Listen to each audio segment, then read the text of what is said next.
I was reaching into the bathroom trash can to replace the liner when I saw it. A white plastic stick with two pink lines sitting on top of wadded tissues. A pregnancy test. Positive. My hand froze halfway to the bag. I stared at those two lines like they were written in a foreign language I'd forgotten how to read. The bathroom was silent, except for the drip of the faucet I kept meaning to fix. I straightened slowly, my knees complaining, and held the stick up to the light as if that would change what I was seeing. Two lines, unmistakably positive. I am 60 years old. My last period came and went 3 years ago with nothing but hot flashes and a quiet sense of relief. My husband Gerald had a vasectomy 22 years ago after our daughter Natalie was born. He joked about it at every family gathering. Snipped and shipped, he'd say, making a scissor motion with his fingers while the relatives laughed. And Natalie, our only child, was currently 700 miles away finishing her master's degree in Boston. She'd called just 2 days ago from her apartment, complaining about her thesis advisor and the November cold. So whose pregnancy test was this? I set the stick on the edge of the sink like it might explode. My reflection stared back at me from the mirror. Gray hair in a practical bob, reading glasses on a chain around my neck, the same face I'd been washing for 60 years. The house was quiet in that particular weekday morning way when Gerald was at the office and I had the place to myself. Except I didn't have it to myself. Not really, not anymore.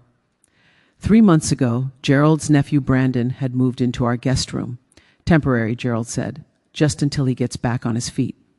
Brandon was 26, recently fired from another job he wouldn't talk about, and carrying the kind of charm that made people excuse things they shouldn't. He'd smile with those straight white teeth his mother paid a fortune for. And suddenly his late rent and borrowed car and empty promises seemed like minor inconveniences rather than patterns. I'd said yes because that's what you do for family. Because Gerald looked at me with those pleading eyes that said, "Don't be difficult." Because saying no would make me the villain at Thanksgiving. So Brandon moved in with 2 duffel bags and a gaming console and the promise that he'd find work within a month. That was 93 days ago. I know because I'd been counting. The guest room now smelled like cologne and old pizza boxes. The bathroom we'd given him was perpetually damp, towels on the floor, toothpaste crusted on the faucet. I'd stopped cleaning it after the first month. I'd been a nurse for 34 years before I retired. I'd worked in obstetrics for a decade of that. I knew what a positive pregnancy test meant. I knew the statistics on vasectomy failure, less than 1%. Gerald's procedure had been successful. We'd had the follow-up tests. 0 sperm count, certified sterile. I picked up the T again and checked the brand. The expensive kind from the pharmacy, not the dollar store. The kind you buy when the answer matters. My mind went through the possibilities like flipping cards in a medical chart. It wasn't mine. Biologically impossible. It wasn't Natalie's. She was in Boston and had been for 4 months straight. We'd visited her in October. She'd shown us her tiny studio apartment, barely big enough for one person, let alone any secret visitors. That left 2 options.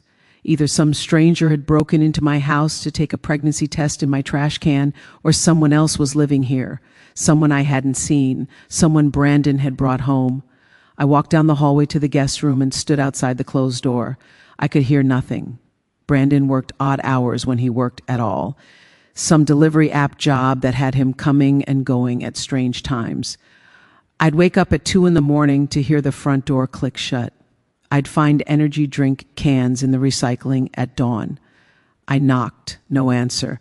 I tested the knob, unlocked. I pushed the door open. The room was dark, curtains pulled tight against the late morning sun.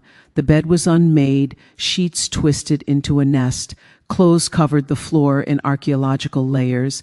On the nightstand sat a half-empty water bottle and a phone charger. Nothing unusual, nothing that screamed secret girlfriend. But I wasn't looking at the obvious. I was looking at the details. A second pillow with a dent in it. A hair tie on the dresser, the kind with the fabric wrapped around it. Not Brandon's. His hair was short. A pair of women's socks balled up next to the baseboard. Small feet, size 6 maybe. I backed out of the room and closed the door. My heart was doing something irregular. Not quite panic, but close. That feeling you get when you realize you've been walking through your own house blind. I went to the kitchen and put the kettle on because that's what my mother always did when the world stopped making sense. The whistle would blow and somehow that sound would organize your thoughts. While the water heated, I sat at the kitchen table with my phone. I opened the family group chat. The last message was from Natalie 4 days ago, a photo of her coffee and laptop with the caption "dying but caffeinated."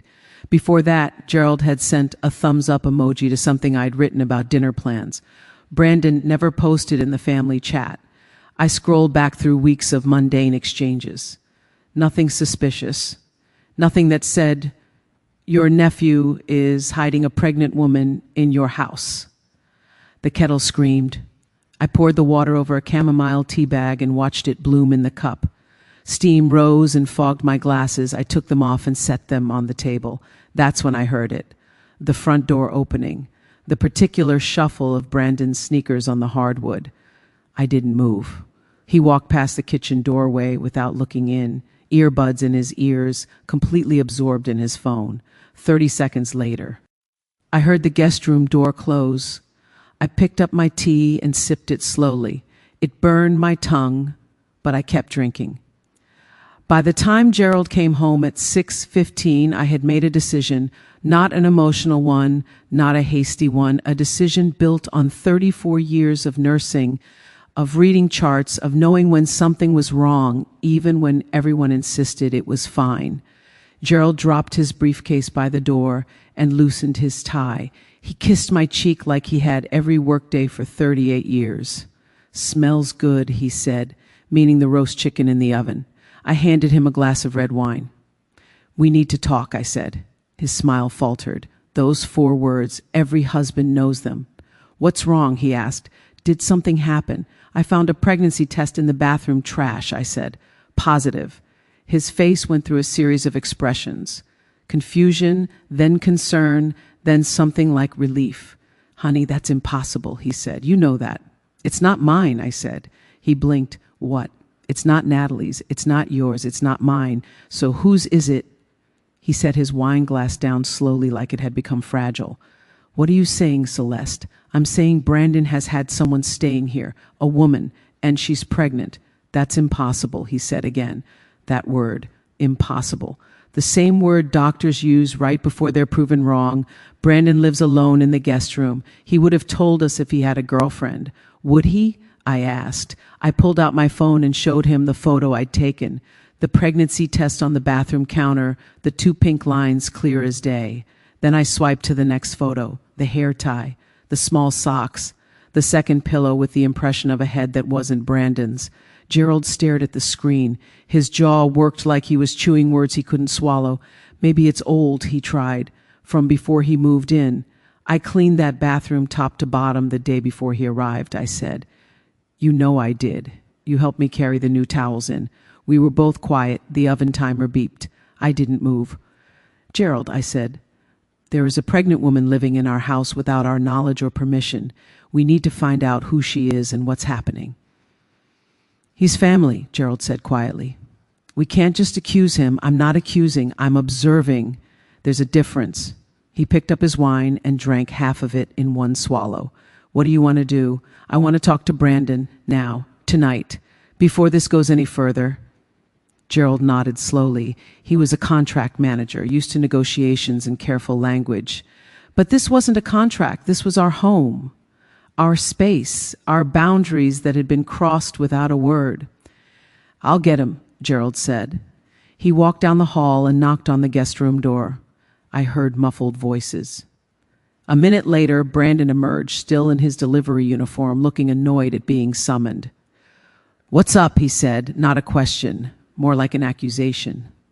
"Sit down," I said, gesturing to the kitchen chair.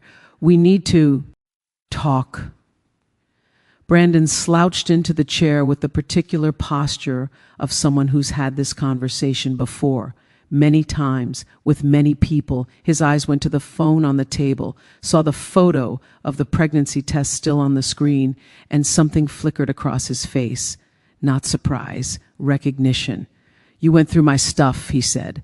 "That's a violation of privacy." "I found a pregnancy test in the trash," I replied. "In our bathroom, the one you're supposed to be using alone. Privacy ends when you bring undisclosed guests into someone else's home." He crossed his arms. "She's not a guest, she's my girlfriend. Her name is Kaylee. She needed a place to stay, so you moved her in without asking us," Gerald said. His voice was measured, but I could hear the edge underneath. "Without even mentioning she existed." Brandon shrugged. "You would have said no?" "Yes," I said, "we would have. Because this is our home, not a boarding house. Because we agreed to help you, singular, not you and a secret girlfriend." "She's pregnant," Brandon said, like that explained everything, like that was a pass for all the deception. "We can see that," I said. "How far along?" 5 months. 5 months, Gerald repeated. He looked at me. "Brandon has been here 3 months, so she was already pregnant when you moved in," I said. Brandon nodded. "That's why she needed help. Her parents kicked her out. She had nowhere to go."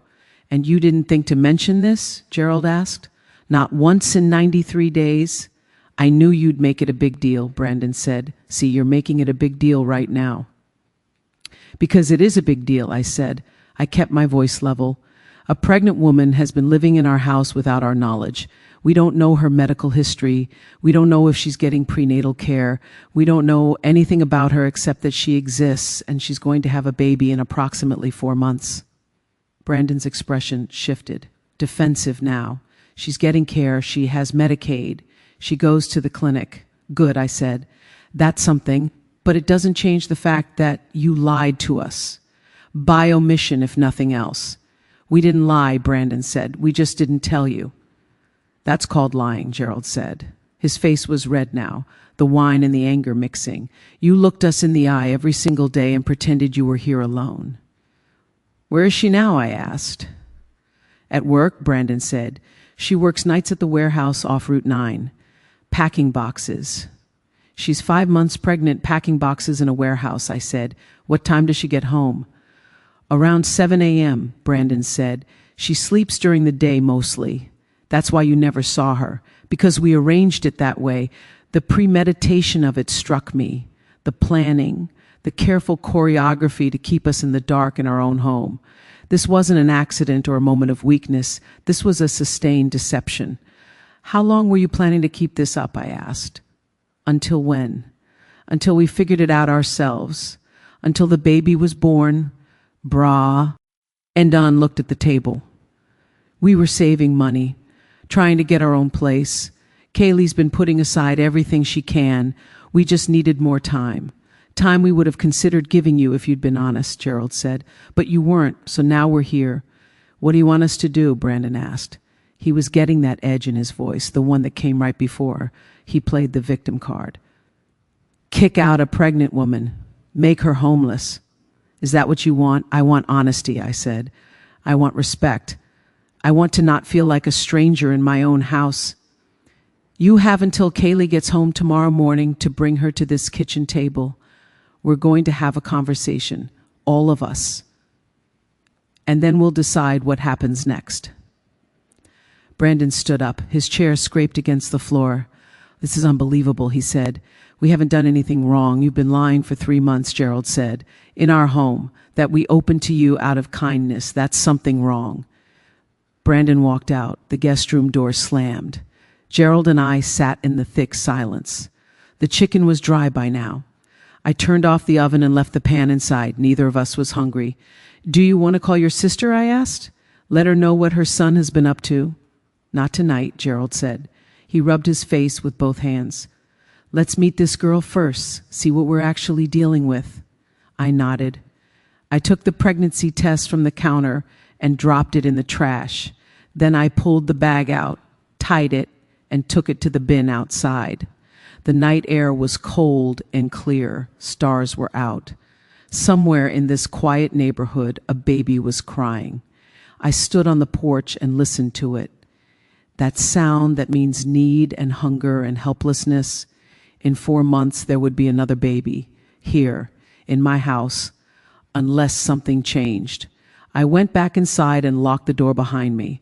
Gerald had gone to the bedroom. I could hear the shower running. I cleaned the kitchen slowly, methodically, putting everything back in its place. Order on the outside, even when the inside was chaos. That's what nursing taught me. When I finally went to bed, Gerald was already asleep or pretending to be. I lay in the dark and stared at the ceiling. Down the hall, I could hear music playing softly from the guest room. 2 people in there. 2 people I'd been living with while only seeing one. It was like discovering a ghost had been in your house the whole time. Except ghosts don't get pregnant. Ghosts don't leave hair ties on the dresser. I didn't sleep much. Every hour I'd wake up and listen. At 2:30 I heard the front door. At 3 I heard water running. At 4 I heard voices low and urgent. At 6:15 I gave up and got out of bed. I made coffee and sat at the kitchen table watching the clock. At 7:04 the front door opened again. I heard 2 sets of footsteps this time. One I recognized, one I didn't. They went straight to the guest room without passing the kitchen. The door closed. I wait.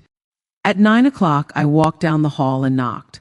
Brandon opened it, wearing sweatpants and exhaustion. "She's sleeping," he said. "She worked a full shift. She needs rest." "She can rest after we talk," I said. "Wake her up." "Brandon, I will stand here and knock every 30 seconds until someone opens this door properly." "Your choice." He disappeared. I heard murmuring. A minute later, the door opened wider. A girl stood there, and she was a girl, 22, maybe 23 at most. Small frame, dark hair pulled back, enormous brown eyes that looked terrified. Her belly pushed against an oversized T-shirt. She was barefoot. "I'm Kaylee," she said. Her voice was barely above a whisper. "I'm Celeste," I said. "Let's go to the kitchen. We need to talk." Kaylee sat at the kitchen table with her hands folded over her belly like she was protecting it from me. Brandon stood behind her chair, one hand on her shoulder, playing the protective boyfriend. Gerald emerged from the bedroom in his work clothes, stopping short when he saw her. He'd been expecting someone different, I could tell. Someone older maybe, someone harder. Not this girl who looked like she should be studying for college exams instead of growing a human. I poured coffee for Gerald and myself. Water for Kaylee without asking. She needed to stay hydrated. Old nursing habits. She took the glass and whispered, "Thank you." Her nails were bitten down to nothing. "So," I said, sitting across from her, "Kaylee, tell us your situation." She glanced up at Brandon. He nodded. "I'm 23, she said. I got pregnant in June. The father, he took off when I told him. My parents are religious. They said I had to give the baby up or leave. So I left. I met Brandon in July. We've been together since then. He's been really good to me, better than anyone." I watched her face as she spoke. She believed what she was saying, every word. Brandon was her hero in this story, the one who saved her when everyone else turned away. And maybe that was true from her perspective. From mine, he was the nephew who'd moved a pregnant stranger into my house without permission. "How far along are you now?" I asked. 21 weeks, she said. "It's a girl."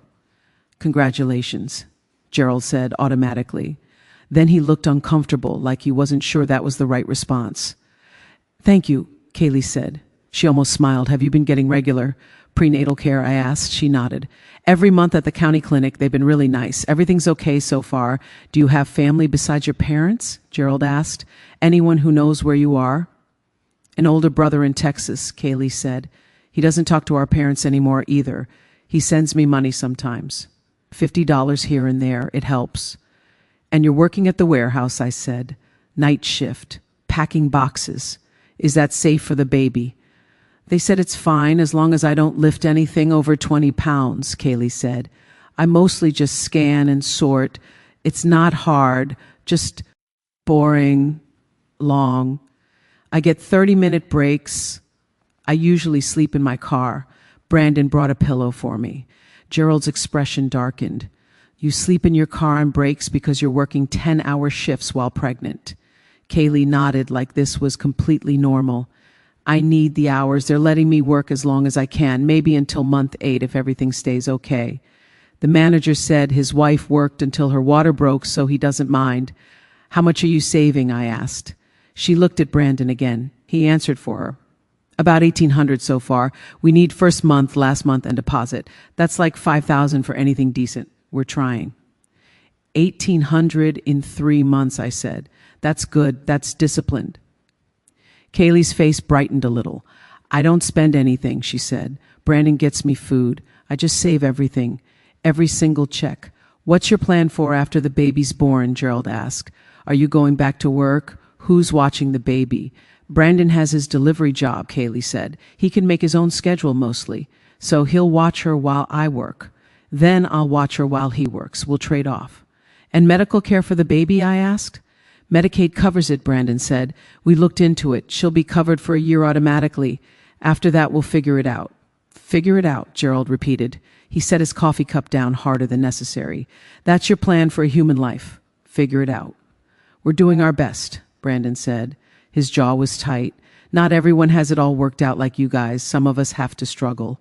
This isn't about struggle, I said. This is about responsibility, about being honest with the people who are helping you. You've been lying to us for 3 months, living in our house, using our utilities, eating our food, and hiding a pregnant woman the entire time. We weren't hiding, Brandon said. We were just being private. There's a difference. No, I said, there isn't. Not in someone else's home. Privacy is choosing not to share details. Hiding is active deception. You actively deceived us every single day. Kaylee's eyes filled with tears. I'm sorry, she said. It's my fault. I told Brandon not to say anything. I was scared you'd make me leave. I didn't have anywhere else to go. I still don't. The tears spilled over. She wiped them with the back of her hand. I'm really sorry. I didn't mean to cause problems. I can leave today if you want. I'll find somewhere. I felt the familiar pull, the nurse instinct, the mother instinct, a crying pregnant girl with nowhere to go. Every part of me that had spent decades caring for people wanted to say, stay, it's fine, we'll figure it out. But I'd learned something in 60 years. Compassion without boundaries isn't kindness, it's enabling, and enabling helps no one. You're not leaving today, I said. Kaylee looked up, hopeful. But we are going to set some rules, I continued, clear ones. And if they're broken, you will both need to find somewhere else to live. Do you understand? They both nodded. First, I said, no more secrets. If something changes, if there's a problem, if you need something, you tell us. Immediately, not 3 months later. Agreed, Brandon said. Second, Gerald said, picking up where I left off, you both contribute to household expenses. Brandon, you're already supposed to be paying $300 a month. You've paid twice. That stops now. $300 a month, every month, on time. And Kaylee, you pay $200. That's $500 total. Still well below market value for a room. But it's something. Kaylee's face fell. That's almost all my paycheck, she said. Then you'll need to budget carefully, I said, or find additional income. This is not a charity. This is a household where adults live and adults contribute. Third, I continued, you keep the guest room and bathroom clean. I'm not your maid. I won't be picking up after either of you. Brandon started to argue. I held up my hand. I'm not finished. Fourth, Kaylee, you will keep all your prenatal appointments. You will take your vitamins. You will not lift anything over 15 pounds at work, not 20. And if there are any complications, any concerns, you tell me immediately.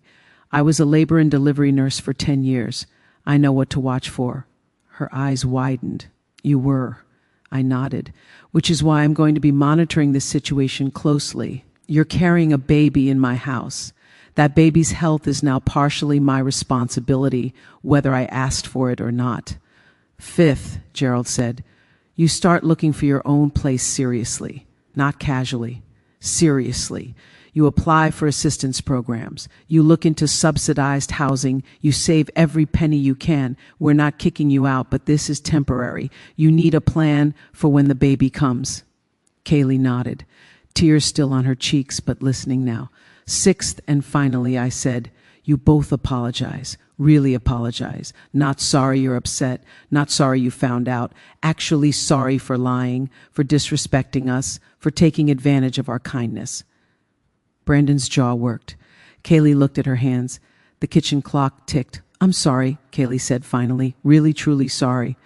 I was scared and I made bad choices. You've been so nice letting Brandon stay here and I ruined it. I shouldn't have hidden. It was wrong. I accepted her apology with a nod. It felt genuine. Fear makes people do things they wouldn't otherwise do. I understood that. Brandon, Gerald said, your turn. Brandon stared at the table. Several seconds passed. I'm sorry, he said. It didn't sound genuine. It sounded like a child forced to apologize for breaking a lamp. But it was something. These rules start now, I said. Today. First rent payment is due in 1 week. If you can't make it, you tell us in advance and we'll work something out. But communication is not optional anymore. Understood. Understood, they both said. Kaylee stood up slowly, holding her belly. Can I ask you something, she said to me. I nodded. You said you were a labor and delivery nurse. Does that mean you've delivered babies? Hundreds, I said. Why? She bit her lip. I don't have anyone to come to the hospital with me. Brandon will be there, but he's never done this before. My mom was supposed to be my person, and now she's not. I'm kind of scared. Something in my chest tightened. I'd seen this before. Young mothers alone, terrified, the most vulnerable moment of their lives, and no one standing with them. I'll be there, I heard myself say. If you want me there, I'll come. Her face transformed. Really, really, I said. You'll need support. Someone who knows what's happening. I can do that. She started crying again, different tears this time. Thank you, she whispered. Thank you so much. Go rest, I said. You worked all night. You need sleep. She nodded and shuffled back down the hall.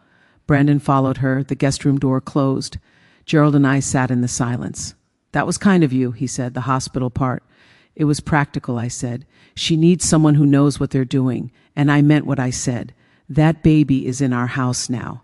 That makes it partially our responsibility. He reached across the table and took my hand. You're a good person, Celeste. I'm a realistic person, I said. There's a difference. But thank you. He left for work 20 minutes late. I heard him on the phone in the car calling his sister. I didn't listen to the details. That was his conversation to have. I cleaned the kitchen again. Then I did something I hadn't done in 3 months. I knocked on the guest room door and opened it. Brandon was in bed. Kaylee was under the covers, already asleep. I need to see the bathroom, I said quietly, to know what supplies you need. Brandon didn't argue. I went into their bathroom. It was worse than I'd thought. Mold on the shower curtain, toothpaste everywhere, towels that smelled sour, but also prenatal vitamins on the counter, a pregnancy tracking app, open on a phone left by the sink, a list taped to the mirror, doctor appointment Tuesday, pay phone bill, save money, drink more water, a girl trying, maybe not succeeding, but trying. I went to the hall closet and pulled out cleaning supplies. Then I went back to the guest bathroom and cleaned it top to bottom. Not for Brandon, for Kaylee, for the baby who would be here in 4 months, for the basic human dignity of a clean space. When I finished, I set fresh towels on the rack, put a new shower curtain up, left a bottle of prenatal vitamins I had left over from when my niece was pregnant next to the sink. Then I closed the door and went to my own room. I sat on the edge of my bed and felt the weight of what I'd just agreed to. A pregnant girl living in my house, a baby coming in 4 months, my nephew who couldn't be trusted, Gerald's family who would have opinions, the whole complicated mess of it, but also something else, purpose maybe, the thing that had been missing since I retired. I'd spent 34 years taking care of people. Then suddenly, I was taking care of no one, just myself and Gerald and the quiet house and the endless empty days. Maybe this was the universe giving me something to do, or maybe I was just making excuses for getting pulled into someone else's crisis. Time would tell. I lay back on the bed and closed my eyes. Down the hall, I could hear soft snoring. 2 people sleeping in the middle of the day because their lives ran on a different clock than mine. 2 people who had made me a liar by omission to my own husband for 3 months. 2 people I was now responsible for whether I'd asked for it or not. Welcome to your 60s, I thought, where nothing goes according to plan and everything is more complicated than it needs to be. I must have dozed off because when I opened my eyes, it was afternoon. The house was still quiet. I got up and made myself lunch, a sandwich and soup. I ate slowly, methodically, thinking through what came next. First, I needed to verify Kaylee's medical care, make sure she was actually getting proper prenatal support. Second, I needed to set up a financial tracking system. If they were paying rent, it needed to be documented. Third, I needed to prepare. Baby supplies, safety measures. A newborn would be in this house. That meant outlet covers and cabinet locks and a bassinet somewhere. Fourth, I needed to talk to Gerald's sister. She needed to know what her son had done. And fifth, I needed to protect myself. Because I'd been a nurse long enough to know that sometimes helping people means they take more and more until you have nothing left. Boundaries, that was the key. Compassion with boundaries. I pulled out a notebook and started writing lists. What we'd need, what we'd expect, what would happen if expectations weren't met. Clear rules in clear language, no room for misinterpretation. By the time Gerald came home that evening, I had 3 pages of notes. How'd it go today, he asked. I told him about cleaning the bathroom, about the lists, about my plan to verify Kaylee's medical care. You're really doing this, he said. We're really doing this, I corrected. She's here. The baby's coming. We can either help properly or make it worse. I'd rather help properly. He kissed my forehead. That's why I married you, because even when you're furious, you're still kind. I'm not kind, I said. I'm practical. Kind would be pretending everything's fine. Practical is setting rules and enforcing them. He smiled. Whatever you need to call it. That night at dinner, just Gerald and me, since Brandon and Kaylee were still sleeping, we talked about the future. About what would happen when the baby came. About whether we were equipped for this. About whether we had a choice. We don't, Gerald said finally. She's here. Brandon's here. The baby's coming. We can either help or watch them fail, and I don't think either of us can watch them fail. No, I agreed. We can't. So we help with boundaries. With boundaries, he echoed. E finished dinner in comfortable silence, the kind that comes from 38 years of marriage, the kind where you don't need to fill every gap with words. After I cleaned up, I went to the guest room and knocked. Brandon answered. Is Kaylee awake? I asked. He nodded and let me in. She was sitting up in bed, hair messy from sleep, looking very young. I need your clinic information, I told her. I want to verify your appointments and make sure everything's on track medically. She gave me the details. I wrote them down. I'll call tomorrow, I said, and I'll take you to your next appointment. You shouldn't be taking the bus while pregnant. Her eyes filled with tears again. This girl cried like breathing. You don't have to do that, she whispered. I know, I said, but I'm going to. Be ready Tuesday at 9 a.m. We'll go together. Thank you, she said, for everything, for not kicking me out. Don't thank me yet, I said. We haven't gotten to the hard part. The hard part is keeping these rules for 4 months. Then the really hard part starts. She nodded. I'll try. I know. That's all I could ask for, really. Someone trying. Tuesday morning came with cold rain and gray skies. I was already dressed and ready by 8:30, my purse on the counter, car keys in hand. At 8:45, I knocked on the guest room door. Kaylee opened it, looking nervous, wearing jeans with a stretchy panel and an oversized hoodie. She'd tried with her appearance, hair brushed, a little mascara, clean shoes. Are you ready? I asked. She nodded and grabbed a worn backpack. Brandon was still asleep, a dark lump under the covers. He hadn't offered to come, hadn't even woken up. I noticed, but said nothing. Kaylee noticed too. I could see it in the way her shoulders slumped slightly as she closed the door behind her. The clinic was on the south side of town, in a low brick building that had probably been something else before it became a medical facility. The parking lot was half full. Young women with children, older women alone, a few men looking uncomfortable in the waiting area. We checked in at the front desk. The receptionist knew Kaylee by name. Hey, sweetie, she said warmly. Who's this with you today? This is Celeste, Kaylee said. She paused, not knowing what to call me. I'm her support person, I said. The receptionist smiled and handed Kaylee a clipboard. Same paperwork as always. Any changes, let us know. We sat in the waiting area. Kaylee filled out the forms slowly, carefully, like each question might be a trap.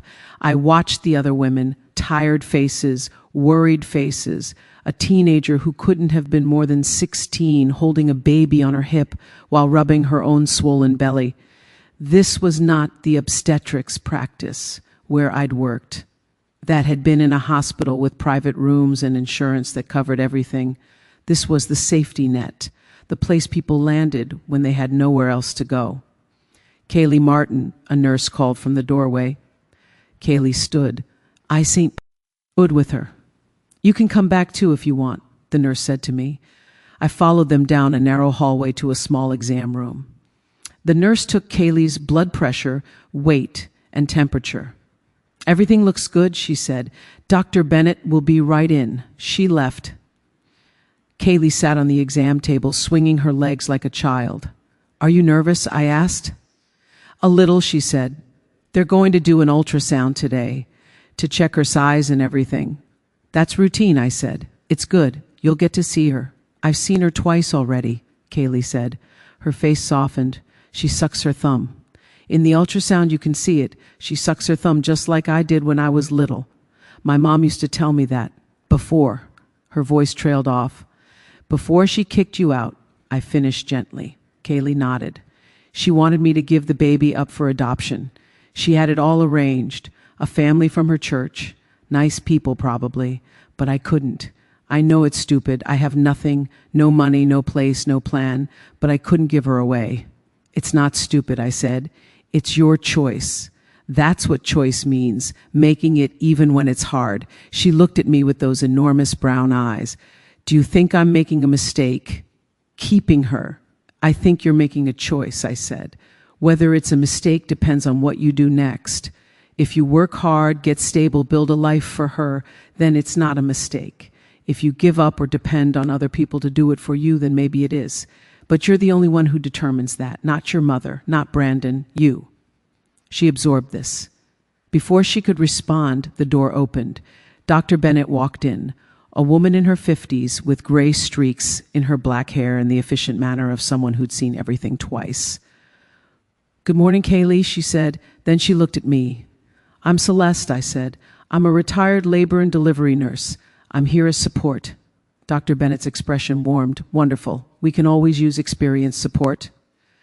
She washed her hands and pulled up Kaylee's chart on the computer. Everything looks good on paper. Weight gain is right on track. Blood pressure perfect. Any concerns? My back hurts, Kaylee said, especially at work. Where do you work? Dr. Bennett asked. Warehouse, night shift, packing boxes. Dr. Bennett's lips pressed into a line. How much standing? 10 hours. With breaks. Are you lifting? Not supposed to, Kaylee said, but sometimes you have to. Nothing over 20 pounds. The doctor turned to her computer and typed something. I'm going to write you a note for work. No lifting over 10 pounds, frequent sitting breaks. If they can't accommodate that, you need to stop working. Kaylee's face went pale. I can't stop working. I need the money. I understand, Dr. Bennett said. Her voice was kind but firm. But if you hurt yourself or the baby, you'll have much bigger problems than money. Let's try the modifications first. See if they'll work with you. She stood. Let's take a look at this baa. Bye. The ultrasound machine was wheeled in by a technician. Kaylee lay back on the exam table and lifted her shirt. Her belly was round and tight, stretch marks already forming in pink lines across the skin. The technician spread gel and began moving the wand across Kaylee's abdomen. The screen flickered to life. And there she was, a tiny human, curled in the dark, her spine like a string of pearls, her heart flickering rapidly, her face in profile, peaceful. There, the technician said, see her hand, by her mouth. Kaylee's face transformed. She was crying and smiling at the same time. That's her, she whispered. That's my baby. The technician took measurements, clicking and typing. Dr. Bennett watched the screen with a practiced eye. Everything looks developmentally appropriate, she said. Good size, good movement, heartbeat is strong. Placenta positioning is good, fluid levels normal. You're doing well, Kaylee. The exam finished. Kaylee wiped the gel off her belly and sat up. She couldn't stop smiling. Dr. Bennett printed out 2 ultrasound photos and handed them to her. One for you, one to share. Kaylee clutched them like treasure. Thank you, she whispered. We scheduled the next appointment and left. In the car, Kaylee stared at the ultrasound photos. She looks real, she said. I know she's real, but seeing her makes it more real. Does that make sense? Perfect sense, I said. On the drive home, I stopped at the pharmacy. I need to pick something up, I said. Wait here. I went inside and bought prenatal vitamins, a belly support band, calcium supplements, and a pregnancy pillow, the kind that wraps around you for back support. When I returned to the car, Kaylee looked at the bags. What's all that? Supplies, I said. The vitamins are better quality than what you have. The belly band will help with your back at work. The pillow will help you sleep. She stared at me. Why are you doing this? Because you live in my house and you're carrying a baby, I said. That baby deserves the best start possible. So do you. But I can't pay you back, she said. Her voice was small. I'm not asking you to, I said. This isn't a loan, it's support. That's what support means. She cried the whole way home, quiet tears that she kept wiping away with her sleeve. When we got back, Brandon was awake, eating cereal at the kitchen counter in his boxers and a t-shirt. How'd it go? He asked without looking up from his phone. Fine, Kaylee said. Everything's good. She showed him the ultrasound photos. He glanced at them. Cool, he said, then went back to his phone. The contrast was stark. Kaylee holding these images like sacred objects, Brandon treating them like spam mail. I saw Kaylee's face shift, a small recognition, a tiny crack in the hero worship. Good, I thought, see him clearly. That evening, Gerald and I sat on the back porch with coffee. It was cold, but we bundled up. I told him about the appointment, the ultrasound, Brandon's complete lack of interest. He's 26, Gerald said. Maybe he's just scared, doesn't know how to show he cares. Maybe, I said, or maybe he doesn't care as much as Kaylee thinks he does. We need to watch this. Watch what? Watch whether he's actually going to step up or whether he's just along for the ride until it gets hard. And if he doesn't step up, then we'll deal with it, I said. But Kaylee needs to see it herself. We can't tell her. She has to figure it out. Over the next 2 weeks, a pattern emerged. Kaylee worked her night shifts, came home exhausted, slept during the day. Brandon worked his delivery shifts sporadically, mostly played video games, occasionally cooked something that only he ate. Rent day came. Brandon gave me $200 in cash and a story about the rest coming next week. Kaylee gave me $200 in cash, exact amount, on time. I wrote receipts for both of them, documented everything. The following week, Brandon still hadn't paid his remaining $100. Kaylee paid her $200 again, on time, exact amount. I pulled Brandon aside. You owe $300 a month, I said. So far you've paid $200 total. That's $100 short from last month and $300 short this month. That's $400 you owe. I'll get it, he said. Work's been slow. Then find additional work, I said. Or cut your expenses. But the rent is non-negotiable. You agreed to this. He nodded and walked away. That night, I heard him and Kaylee arguing in their room. Not loud enough to hear words, but the tone was clear. She was upset. He was defensive. The next morning, Kaylee came to the kitchen with red eyes. Everything okay? I asked. She nodded but didn't speak. I didn't push. Some lessons you have to learn by living them.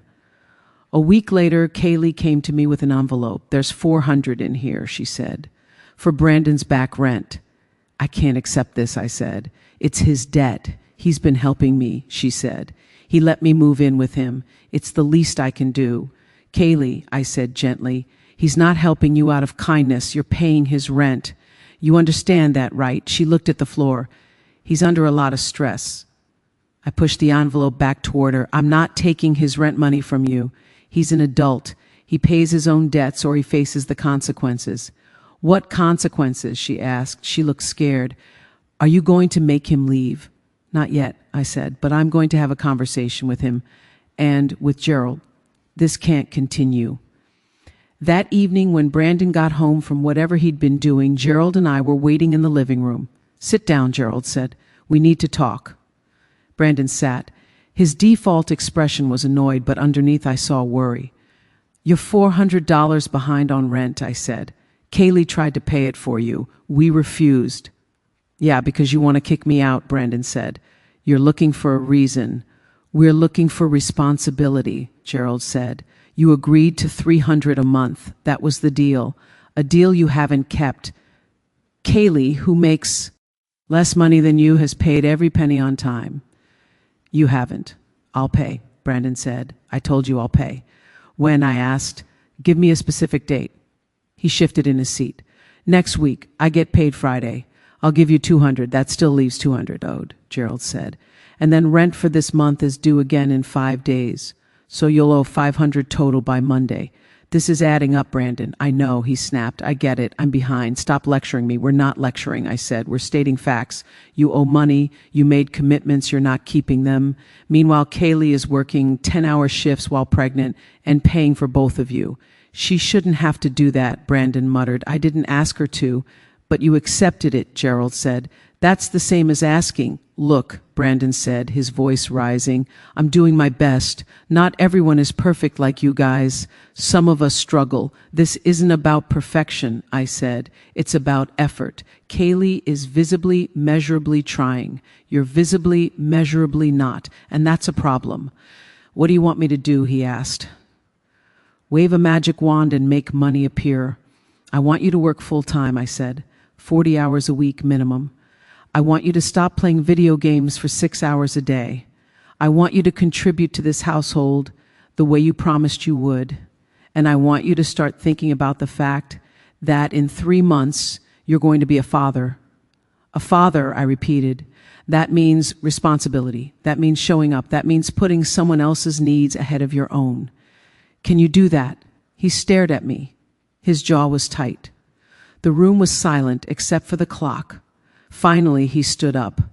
I don't need this, he said. You guys act like you're so perfect, like you've never made mistakes. We've made plenty of mistakes, Gerald said quietly. The difference is we learned from them. Brandon walked out. The front door slammed. His car started. He drove away. Gerald and I looked at each other. Think he's coming back? Gerald asked. Yes, I said. He has nowhere else to go. And he's right, I said after a moment. We're not perfect. No, Gerald agreed, but we're honest. That's different.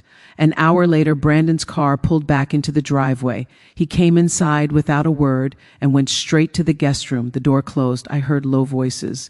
Kaylee's questioning tone. Brandon's defensive responses. At 10 p.m., Kaylee emerged and knocked on our bedroom door. I answered. Her eyes were swollen. Can I talk to you? She asked. Of course, I said. I stepped into the hallway and closed the door behind me. Gerald needed his sleep. We sat at the kitchen table. The house was dark except for the light over the stove. Brandon's really upset, she said. He feels like you're ganging up on him. We're holding him accountable, I said. That's not the same as ganging up. But he's trying, Kaylee said. He really is. It's just hard for him. Is he trying? I asked. Or are you trying for both of you? She didn't swear.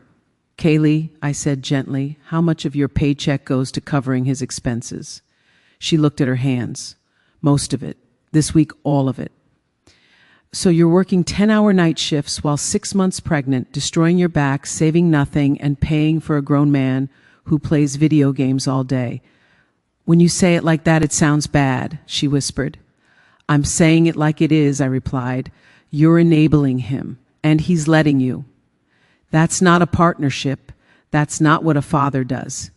He loves me, she said. He took me in when no one else would. He did, I acknowledged, and that matters. But love isn't enough, not when there's a baby coming. You need stability. You need a partner who contributes equally.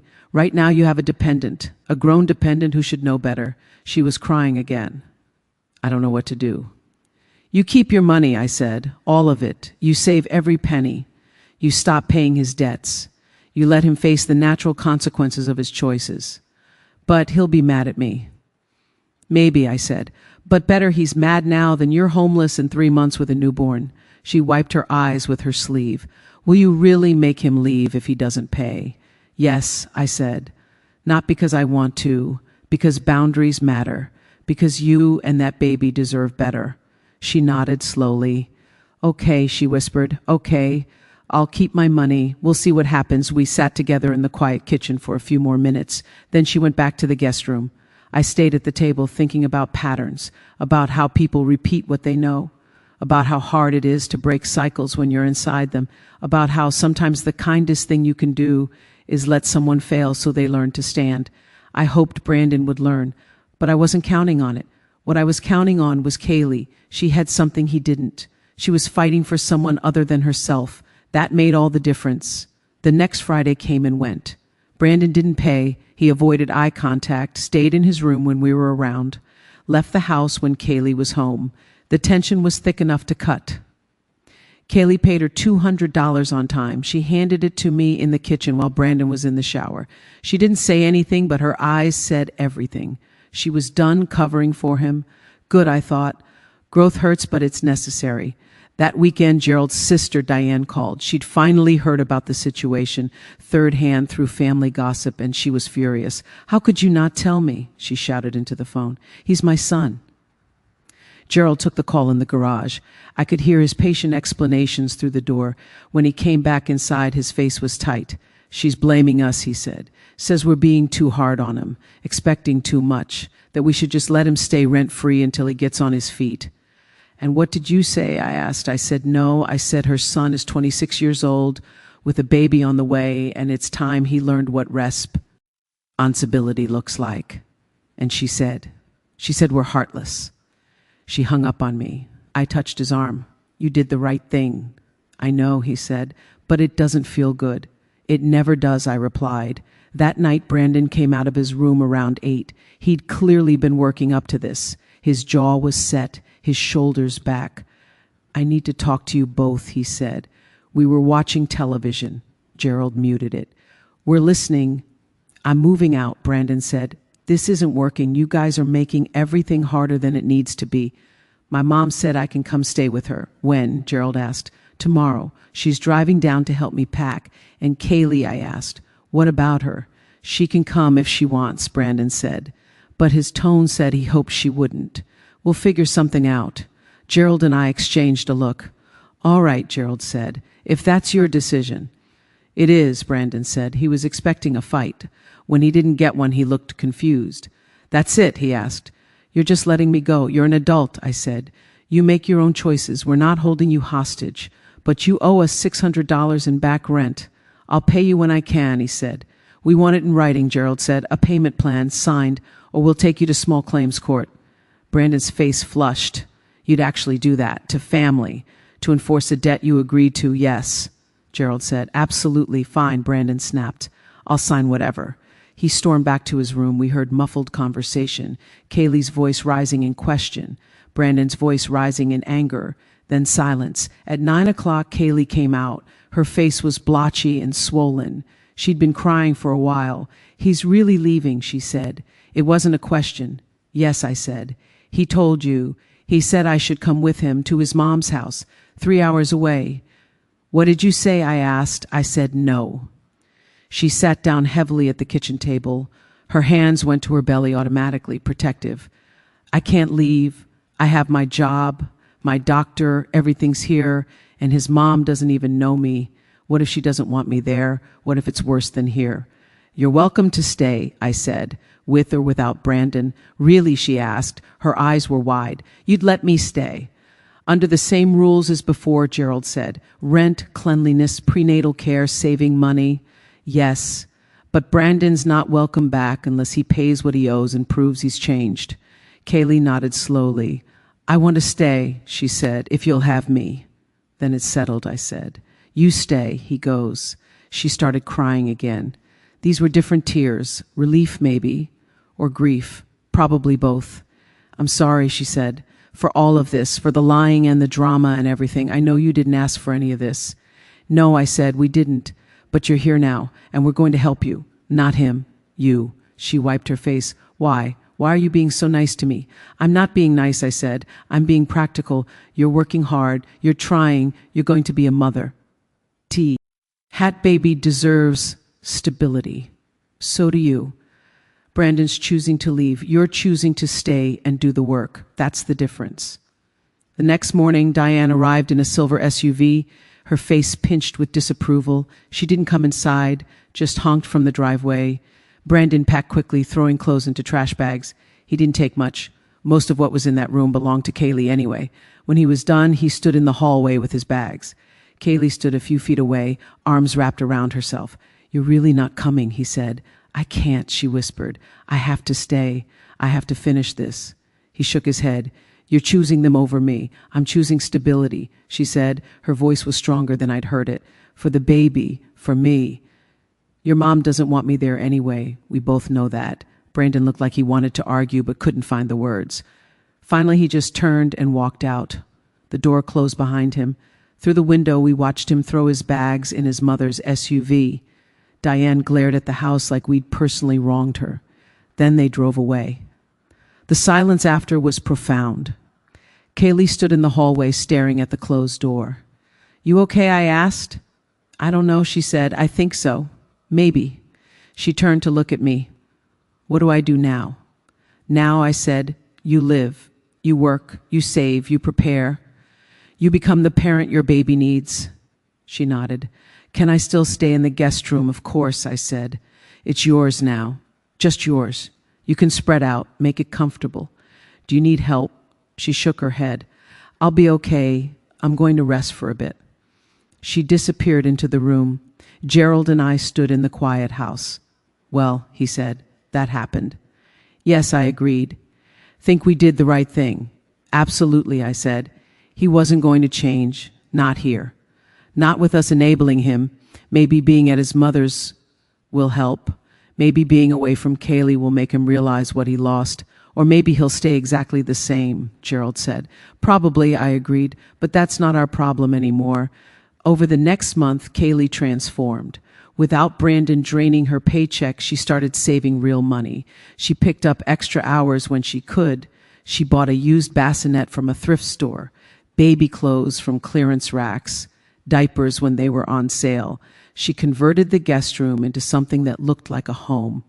Pictures on the wall, a small lamp, the bassinet in the corner with a mobile hanging above it. She even cleaned without being asked.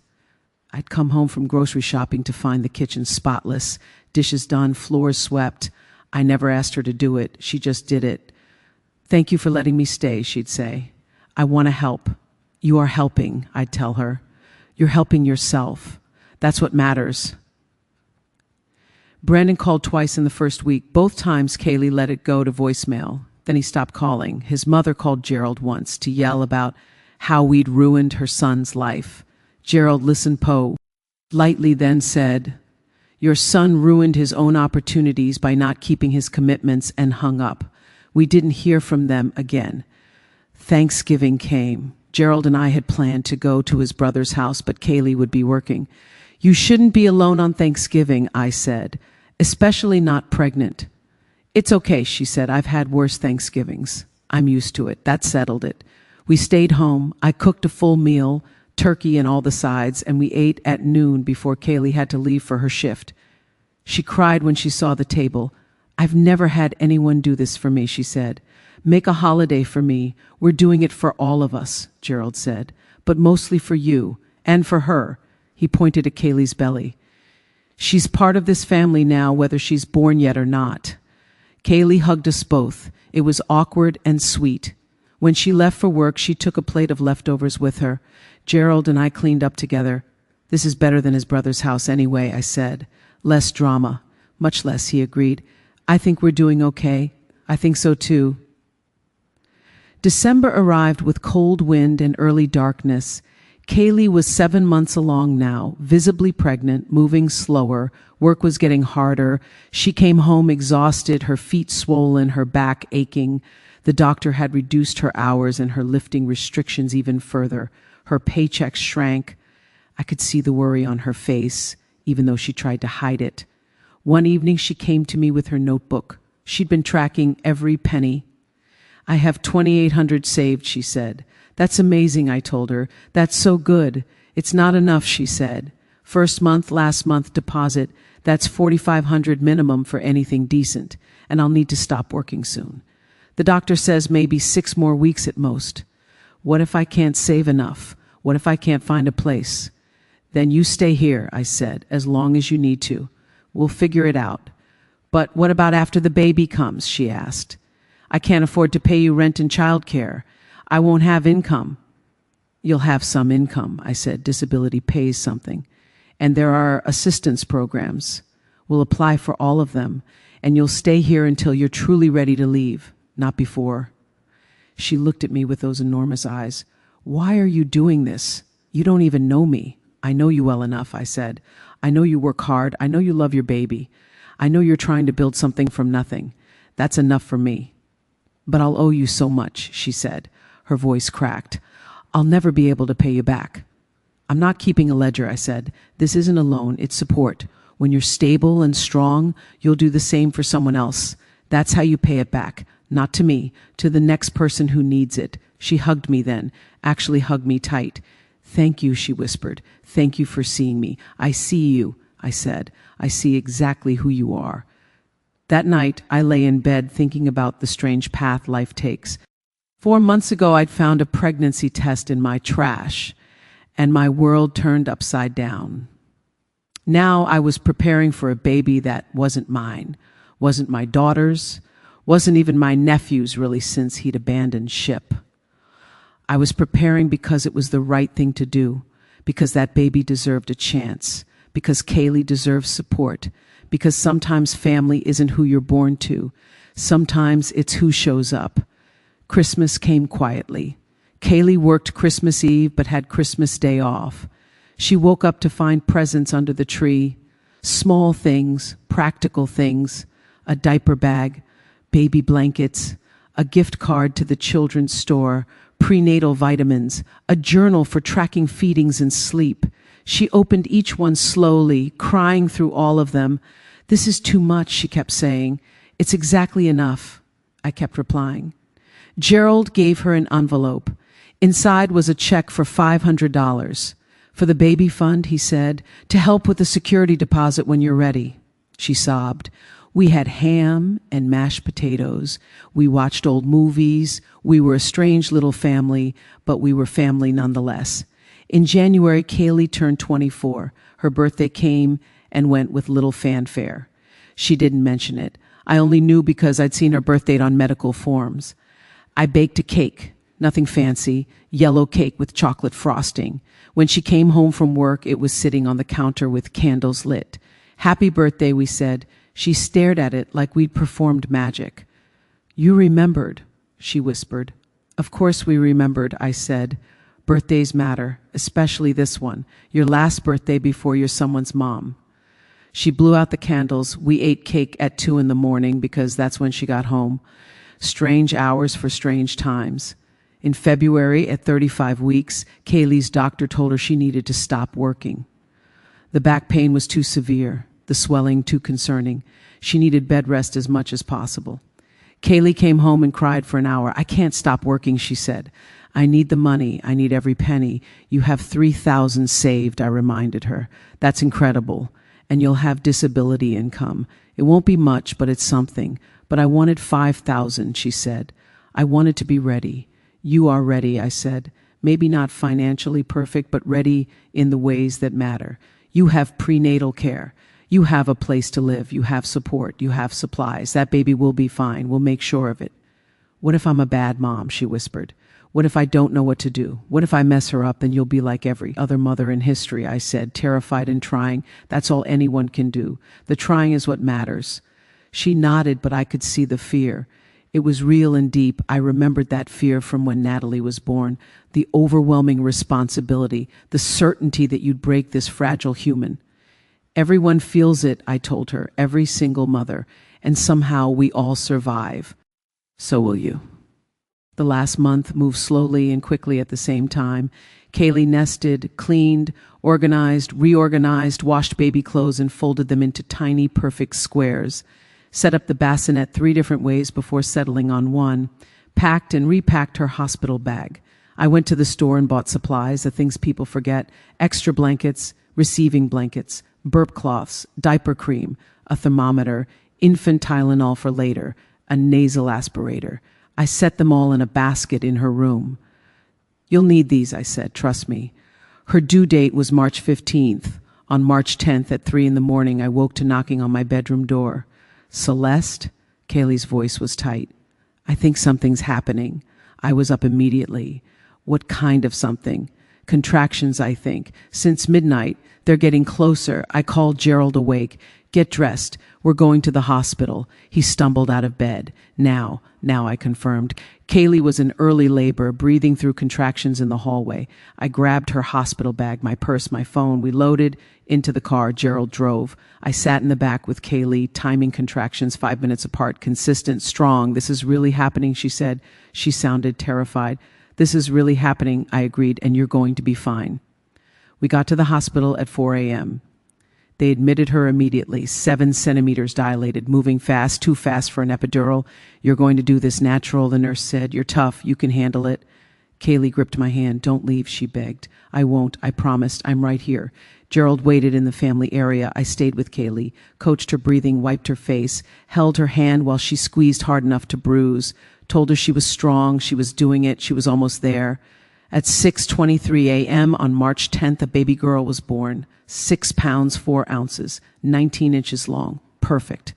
They put her on Kaylee's chest. Kaylee sobbed and laughed at the same time. She's here, she kept saying. She's really here. Yes, I said, she's here. And she's beautiful. The baby had dark hair like her mother, Kaylee's eyes, tiny perfect fingers that gripped Kaylee's thumb. What are you naming her? The nurse asked. Kaylee looked at the baby, then at me. Hope, she said. Her name is Hope, because that's what you gave me. I felt my own eyes well up. That's a perfect name, I said. Welcome to the world, Hope. They kept them for 2 days. Standard observation, everything was healthy. Hope nursed well. Kaylee was exhausted but glowing. We brought them home on a Tuesday afternoon. Gerald carried the car seat. I carried the bags. Kaylee walked slowly, carefully, still sore. The house was quiet. We'd prepared the guest room as best we could. Bassinet ready, diapers stacked, clothes organized. This is home, I told Hope, even though she was sleeping. This is where you'll be safe. The first week was chaos. Hope cried every 2 hours. Kaylee was running on no sleep. I helped when I could. Night feedings, diaper changes, holding the baby while Kaylee showered. Gerald made meals. We rotated, we managed. By week 2, a rhythm emerged. Kaylee was figuring it out, learning her baby's cries, learning to nurse efficiently, learning to sleep when the baby slept. You're doing great, I told her constantly. You're a natural. I don't feel like a natural, she said. I feel like I'm drowning. All new mothers feel that way, I said. You're doing better than you think. One evening, when Hope was 3 weeks old, Kaylee came to find me. I was in the living room reading. Can I talk to you? She asked. Always, I said. She sat down. Hope was sleeping in her arms, a tiny bundle. I've been thinking, she said, about what comes next. I can't stay here forever. I know that, but I'm not ready to leave yet either. You don't have to leave, I said, not until you're ready. I know, she said, and I'm grateful, more grateful than I can say. But I want to contribute more. I want to help. Not just with rent, but with everything. I want to be part of this household for real, not just a guest. You are part of this household, I said. You have been for months. She smiled. I want to make it official. I want to ask if maybe Gerald could help me apply for subsidized housing. And if you could help me figure out how to go back to school, maybe online classes, something I can do from home while I take care of Hope. I want to build something real, not just survive, but actually build. Of course, I said. We'll help with all of it. She looked down at Hope. I want her to see that her mom didn't give up, that even when it was hard, I kept trying. I want to be someone she's proud of. You already are, I said, but yes, let's build something together. Over the next months, we did exactly that. Gerald helped Kaylee apply for programs, low-income housing, childcare assistance, food support, everything she qualified for. I helped her research online degree programs, community college courses she could take remotely. She enrolled in 2 classes, Introduction to Business, English Composition. She studied during Hope's naps, did homework after night feedings. Gerald and I took turns watching Hope when Kaylee needed to focus. It was exhausting. It was beautiful. It was family. By summer, Kaylee had been accepted into a subsidized housing program. A small 2-bedroom apartment would be available in September. She'd have her own place, her own space, a fresh start. I should be excited, she told me one evening, and I am, but I'm also scared. Scared of what, I asked, of leaving, of being alone, of messing this up without you guys. You won't be alone, I said. We'll still be here, still helping, just from a different address, and you won't mess it up. You've already proven you can do this. Look at Hope, she's thriving. That's because of you. It's because of all of us, she said. I couldn't have done this without you. Maybe not, I said, but you're doing. Gee it now. That's what matters. In September, we helped her move into her new apartment. It was small but clean, safe neighborhood, good schools nearby for when Hope was older. We brought supplies, furniture from our attic, dishes, towels, everything to make it a home. Kaylee stood in the middle of her empty living room holding Hope and cried. "This is mine," she said. "Actually mine." "Yes," I said. "You earned this." That evening, after we'd unpacked everything and set up the basics, Kaylee made us tea in her new kitchen. We sat on the floor because she didn't have furniture yet. Hope slept in her car seat between us. "Thank you," Kaylee said, "for everything, for seeing me when I was invisible, for helping me when you didn't have to, for teaching me what family actually means. You taught us too," Gerald said, "about resilience, about grace, about how people can change when they're given real support." I raised my tea mug. "To new beginnings," I said. "To hope," Kaylee added. "To hope," we echoed. We sipped our tea in comfortable silence. Outside the window, the sun was setting, painting everything gold. A new chapter was beginning, for Kaylee, for Hope, for all of us. When we left that night, Kaylee hugged us both at the door. "I'll see you Sunday," she said, "for dinner. You promised." "We promised," I confirmed. "Every Sunday, that's the deal." She smiled. "That's the deal." Gerald and I drove home in the dark. The house would be quiet again. Just the two of us like it had been before, but different now, changed by the girl who'd been invisible and the baby who'd been unexpected. "Sometimes," I said to Gerald, "the best things in life are the ones you never planned for." He reached over and took my hand. "Like finding a pregnancy test in the trash." "Like finding a pregnancy test in the trash," I agreed, "and everything that came after." We pulled into our driveway. The house was dark. We went inside together. It was quiet but not empty. Pictures of Hope were on the refrigerator. A baby blanket was still draped over the couch. Evidence of life, evidence of love, evidence that sometimes when your world turns upside down, you land exactly where you're supposed to be. I made tea. We sat at the kitchen table. The same table where we'd confronted Brandon, where we'd set rules with Kaylee, where we'd planned and worried and figured things out one day at a time.